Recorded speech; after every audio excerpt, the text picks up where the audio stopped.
Dolce u zgjua herët, shumë më herët se zakonisht. Dritat e agimit kishin nisur të shpërndanin një nuancë të artë në dhomë, ndërsa freskia e mëngjesit dukej sikur mbante në vete një premtim të madh. Sot ishte dita që ajo do të nisej drejt Big Brother Italy. Ajo qëndroi një çast shtrirë, me sytë hapur, duke marrë frymë thellë. Zemra i rritë fort, jo nga frika, por nga emocionet e mëdha që ngriheshin brenda saj. Ishte një kapitull i ri, një aventurë e re, një shans për të treguar veten në një skenë më të madhe. Ngadalë, Dolce u ngrit dhe shkoi drejt banjës. Kur hapi dushin, avulli i ngrohtë filloi të mbushte ambientin, duke krijuar një atmosferë të qetë dhe të bullë. Uji i rrëshiti mbi lëkurë ndërsa ajo mbylli sytë, duke lënë pas tensionet, lodhjen dhe çdo mendim tjetër.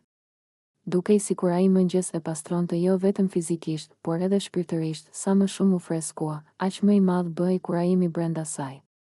Po nisem, tha me vete. Po shkoj drejt diçkaje më të madhe. Pasi mbaroi dushin, u fshi me kujdes dhe u drejtua te pasqyra. Flokët i kishte ende pak të lagur, të shtrirë bukur mbi shpatulla.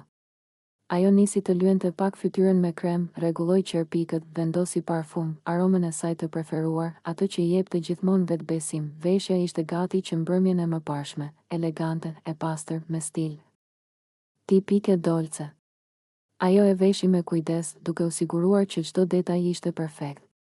Donte të largohej nga shtëpia e saj me të njëjtën energji me të cilën synonte të hynte në atë të Big Brother Italy. Plot klas, plot fines, plot vetbesim. Ndërsa po mblidhte çantën, telefoni i vibrtoi.